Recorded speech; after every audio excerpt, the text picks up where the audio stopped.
ఈరోజు రైళ్లు ఆపాలనే ప్రధానమైన డిమాండ్తో బేతంచెర్ల రైల్వే స్టేషన్ నందు ఈ నిరసన కార్యక్రమాన్ని చేపట్టడం జరిగింది. ఈ నిరసన కార్యక్రమంలో సిపిఐతో పాటు వైఎస్ఆర్సీపీ పార్టీ వాళ్ళు కూడా ఈ నిరసన కార్యక్రమంలో పాల్గొంటూ ఉన్నారు.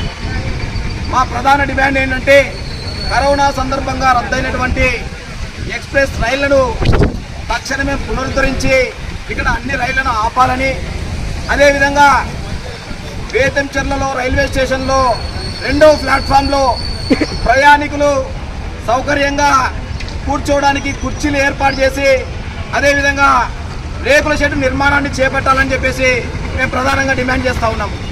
ఎవరైనా ప్రయాణికులు బేతంచెర్ల పట్టణానికి సంబంధించి ప్రయాణికులు ఇక్కడికి వస్తే కనీసం తాగడానికి మంచినీరు కూడా లేనటువంటి పరిస్థితి.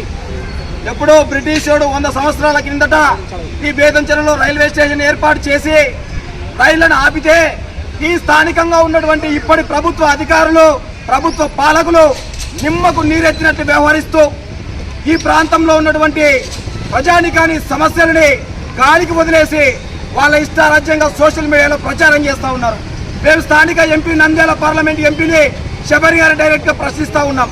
నువ్వు నిజంగా ఇంటర్నేషనల్ లీడర్ అనుకొని చెప్పేసి సోషల్ మీడియాలో ప్రచారం చేస్తూ ఉన్నావు తప్ప ఈ బేతంచెర్లలో ఉన్నటువంటి ప్రయాణికుల సమస్యలను, వృద్ధుల సమస్యలను, వికలాంగుల సమస్యలను, ఈ ప్రాంత ప్రయాణికుల సమస్యలను నువ్వు ఏ రోజైనా ప్రశ్నించినావా అని చెప్పేసి డైరెక్ట్గా ప్రశ్నిస్తూ ఉన్నాం.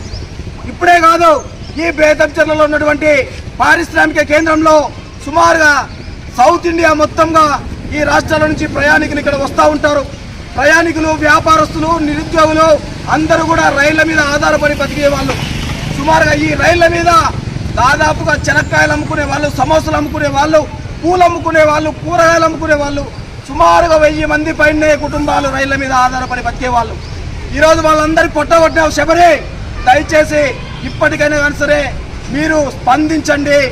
ఈ బేతంచెర్ల ప్రాంతానికి సంబంధించినటువంటి ఎక్స్ప్రెస్ రైళ్లను అన్నింటినీ కూడా తక్షణమే నిలుపుదల చేసే విధంగా ఈ బేతంచెర్ల పట్టణంలో ఉన్నటువంటి రైల్వే స్టేషన్లో 2వ ప్లాట్ఫామ్లో రైళ్లకు ఏర్పాటు చేయడానికి రైళ్ల షెడ్ నిర్మాణాన్ని ఏర్పాటు చేయాలి. ప్రయాణికులు కూర్చునేదానికి తక్షణమే కుర్చీలను ఏర్పాటు చేయాలని, ప్రయాణికులు తాగునీటి వసతిని ఏర్పాటు చేయాలి.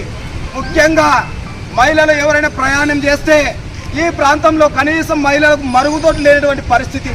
నిత్యం దోమల బెడదతో, పందుల బెదరతో ఈ ప్రాంతంలో రైల్వే స్టేషన్ నిర్వహిస్తూ ఉన్నారు. చూడనీకేమో 100 కోట్లు వెచ్చించి నూతన స్టేషన్లను నిర్మాణం చేస్తున్నారు. ఇవన్నీ ఎవరి కోసం చేస్తున్నారని చెప్పేసి మేము ప్రశ్నిస్తూ ఉన్నాం. దయచేసి బూడిదలో పోసిన పన్నీరు లాంటి వ్యవస్థను కాకుండా ఈ ప్రాంత పాలకులకు, ప్రజలకు ఉపయోగపడే విధంగా నూతన నిర్మాణాలు చేపట్టాలి. రైల్వే స్టేషన్ మీదుగా వెళ్ళేటువంటి ప్రతి ఎక్స్ప్రెస్ రైలుని ఆపాలి.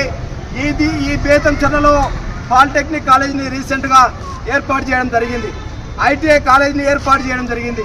పాలిటెక్నిక్ కళాశాలకు సుదూర ప్రాంతాల నుంచి, రాష్ట్ర నలుమూలల నుంచి విద్యార్థులు ఇక్కడికి రావడం జరుగుతూ ఉంది. అక్కడి నుంచి వచ్చి ఇక్కడ విద్యార్థులు చదువుకుంటూ ఉన్నారు.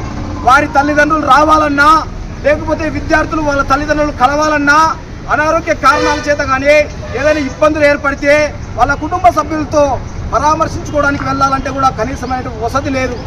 ఈ ప్రాంతానికి సంబంధించిన పాలకులు ఇప్పటికైనా కళ్ళు తెరవండి. కళ్ళున్న కబోదిల్లాగా కాకుండా ఈ ప్రాంత సమస్యల మీద, ఈ ప్రాంతంలో ఉన్నటువంటి యువకుల సమస్యల మీద, నిరుద్యోగుల సమస్యల మీద, విద్యార్థుల సమస్యల మీద మీరు నిరంతరం పాటుపడాల్సిందే. ఈ ప్రాంతంలో వెళ్ళేటువంటి రైళ్లను అన్నింటినీ కూడా ఆపాల్సిందే అని చెప్పేసి ముక్తకంఠంతో ఖండిస్తూ ఈ ప్రాంతాన్ని డెవలప్ చేసేటువంటి ప్రతి నాయకుడు, కార్యకర్త, పార్టీలు, అన్ని రాజకీయ పార్టీలు కూడా తమ వైఖరిని తెలియజేయాలి. అవసరమైతే మరోమారు పెద్ద ఎత్తున బేతంచెర్ల ప్రజానీకాన్ని సమీకరించి ఈ నిరసన కార్యక్రమాన్ని నిర్వహిస్తామని తెలియజేస్తారు.